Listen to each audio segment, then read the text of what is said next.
9,997, 9,998, 9,999, 10,000, and one for John Moses Browning.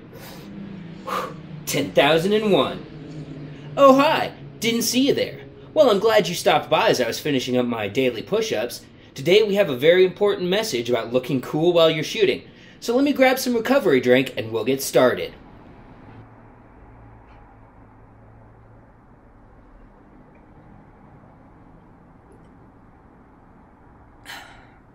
Now that is the best recovery drink money can buy. Let me get one more of those.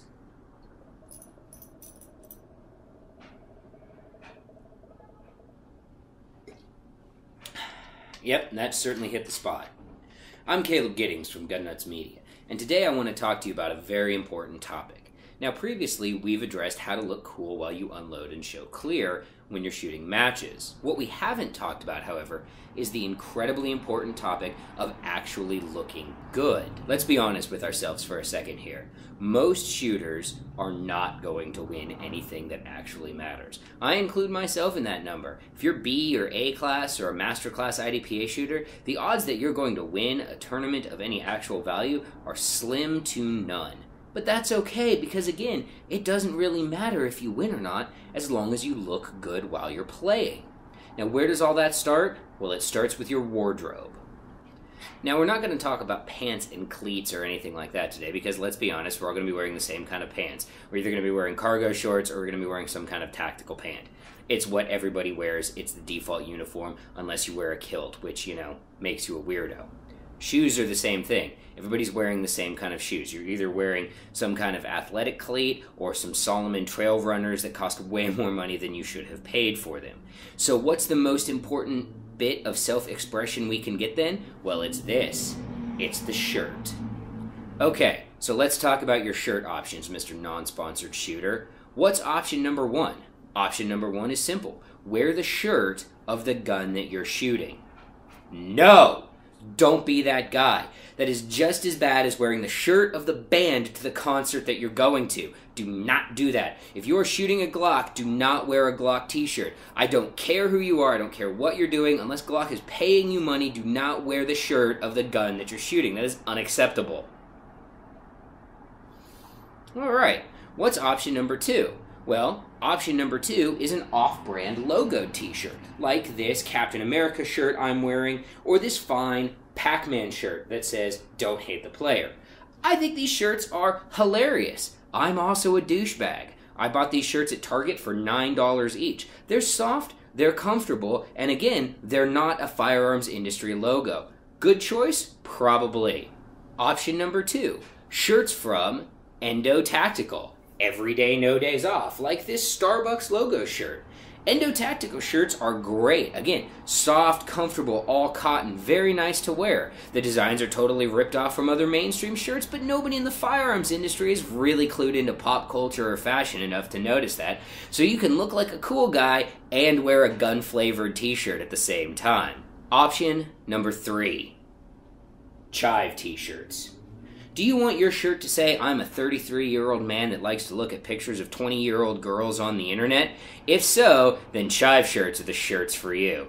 Nothing quite says, "I'm desperate, lonely, and single," like a shirt made by a website that uses user submissions of scantily clad 20-year-old girls to make advertising revenue. Option number four, a plain, non-logoed cotton t-shirt. These are great if you have the personality of a turnip. Option number five, shirts from 10-8 Performance. These have all the advantages of all of the industry shirts in that they're soft, they're comfortable, they feel really nice to wear. They're not a gun brand, so you can wear it without feeling like a total tool, and they have pretty girls printed on the back. And our final option, Firefly t-shirts. Look, guys, we all loved Firefly, okay? It was a great show, and it was a great movie. But it was 10 years ago. It's time to let it go. Let's move on. There's more TV out there, I promise. Now that we've discussed our shirt options, hopefully you've been able to select an appropriate one from there.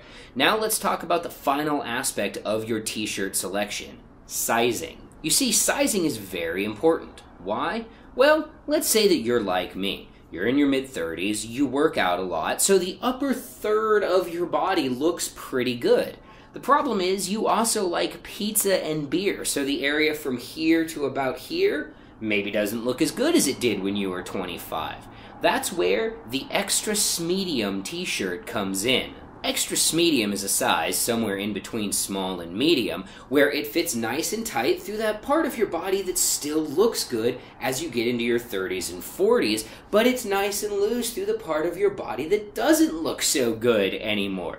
We love extra medium t-shirts because that means we can focus on working out the muscles that we care about, like our arms and our chest, and kind of ignore the ones that we don't really care about, like our abs. Pizza and beer for everyone.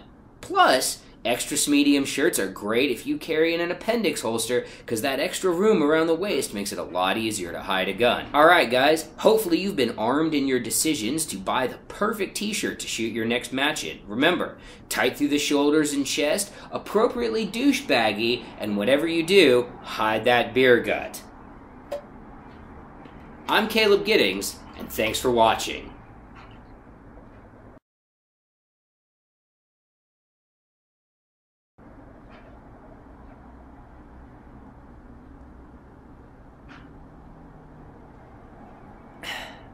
You're still here? Go away, I'm out of recovery drink.